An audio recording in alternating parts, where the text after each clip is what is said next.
마가복음 10장 23절에서 31절입니다. 키워드는 하나님 나라에 들어가는 사람, 하나님이 하시는 일, 믿음으로 사는 것입니다.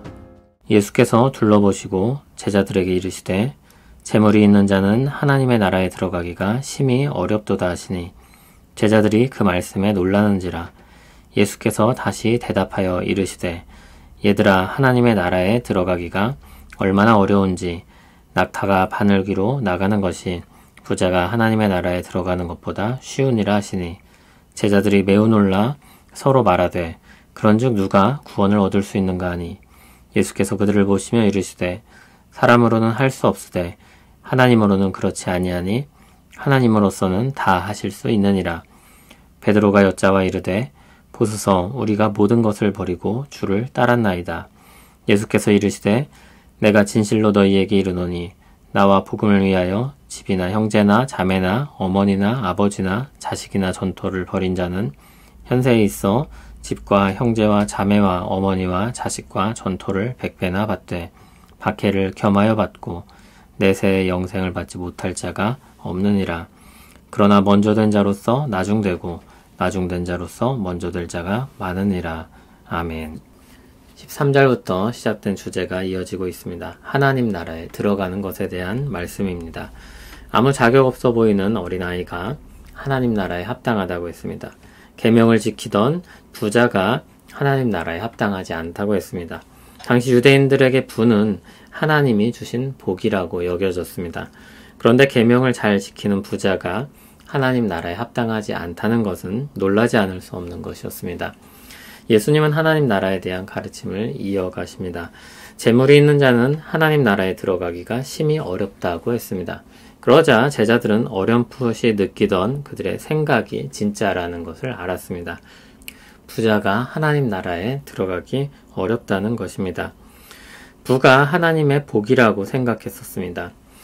잠언 10장 22절을 보면 여호와께서 주시는 복은 사람을 부하게 하고 근심을 겸하여 주지 아니하시느니라고 했습니다.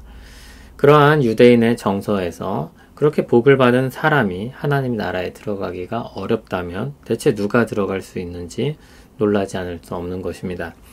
예수님은 놀라는 제자들에게 더욱 힘주어 말씀하십니다. 하나님 나라에 들어가기가 어렵다고 하시며 이렇게 설명합니다. 낙타가 바늘 귀에 들어가는 것보다 부자가 하나님 나라에 들어가는 것이 더 쉽다고 했습니다. 낙타는 가장 큰 동물 중에 하나이고 바늘 구멍은 가장 작은 구멍을 가리킵니다. 가장 큰 것이 가장 작은 것에 들어가는 것의 어려움을 이야기하는 것입니다. 불가능한 일입니다.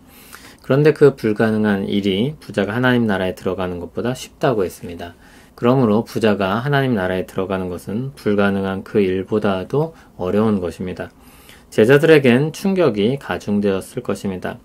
26절의 반응을 보면 그들이 이해하고 받아들였던 것은 아주 선명합니다.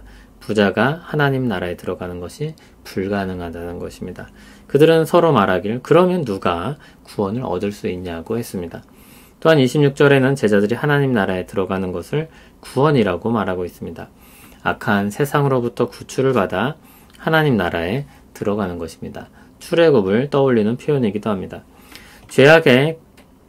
죄악이 가득한 현실에서 나오게 하시는 하나님의 은혜를 가리킵니다. 어쩌면 당시엔 로마에서의 구원과 동일시했을지 모르겠습니다.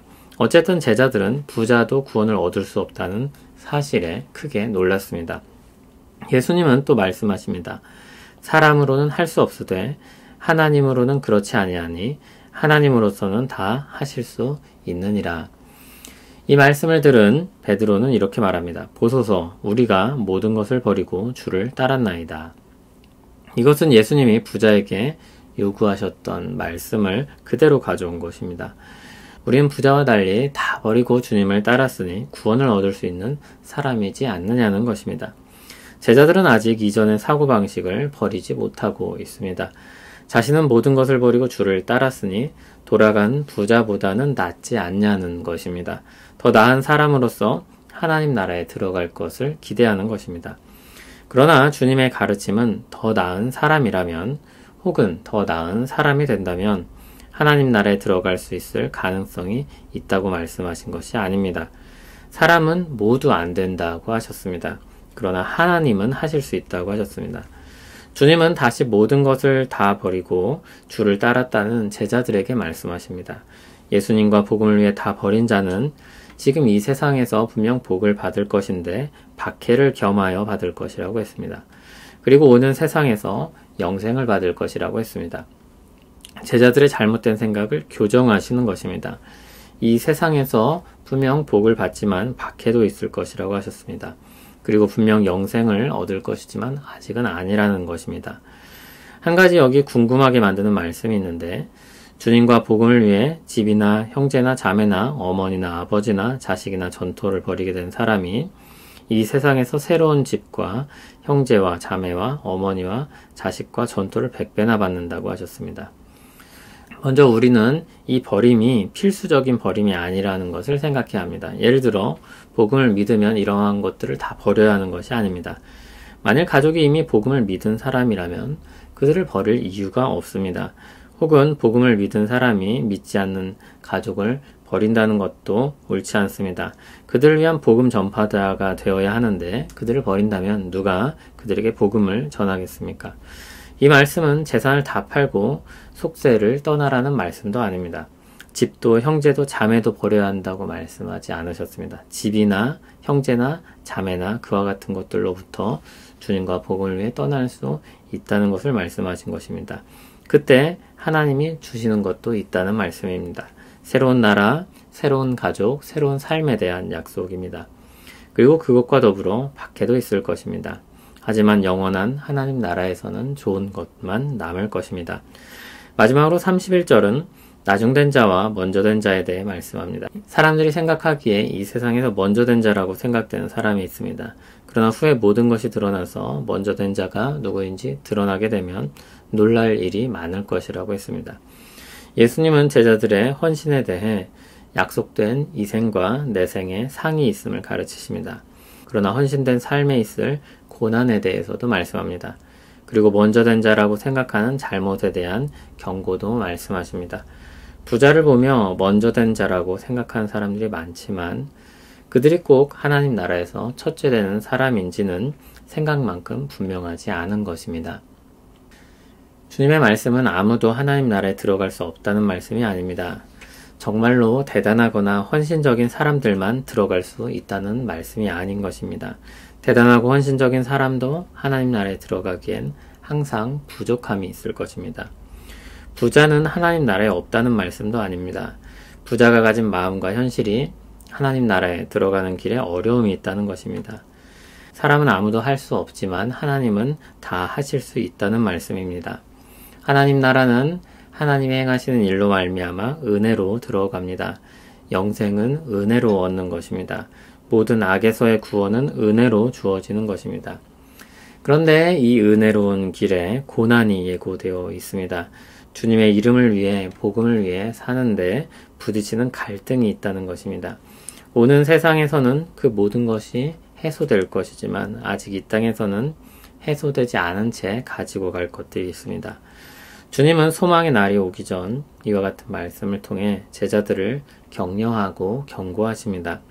약속된 상에 대한 말씀이 인내와 용기를 주고 믿음으로 그들의 신앙을 붙잡을 수 있게 합니다. 또한 고난에 대한 예고와 먼저 된 자에 대한 가르침을 통해 신앙에 대한 오해와 착각, 게으름으로부터 그들을 지키게 합니다. 복음은 이 세상을 사는 신자들에게 우리 앞서 가셔서 우리 구원이 되시고 소망이 되신 주님을 바라보게 합니다. 주님은 고난을 받으셨지만 부활하셨습니다. 이 세상에 고난이 있지만 그것은 끝이 아니며 소망이 있다는 것을 보여주셨습니다. 주님은 그 소망 가운데 만물을 새롭게 하시는 주님의 역사를 믿고 살아가도록 이끌어주고 있습니다. 하나님이 하시는 일, 은혜로운 하나님의 역사의 수혜자인 우리는 믿음으로 살도록 부름을 받습니다. 그 믿음은 약속된 소망에 대한 즐거움이며 고난을 이기는 용기와 힘이며 오늘 새롭게 된 세상을 보는 열린 눈입니다. 먼저 된 자처럼 뻐기며 살지 않도록 하는 지혜이며 나중된 자로 걱정하지 않게 하는 자유입니다. 은혜 안에 절망이 소망으로 바뀌고 고난이 인내와 기다림으로 변하며 오늘 일하시는 하나님의 손길을 발견하게 합니다. 또 교만을 버리고 겸손하게 하며 근심을 떠나서 자유를 누리게 합니다. 그 믿음의 삶을 살아가는 우리 되길 바랍니다. 우리를 부르신 은혜를 찬송합니다. 예수 그리스도의 십자가를 통해 우리를 구원하시는 하나님의 역사에 감사합니다.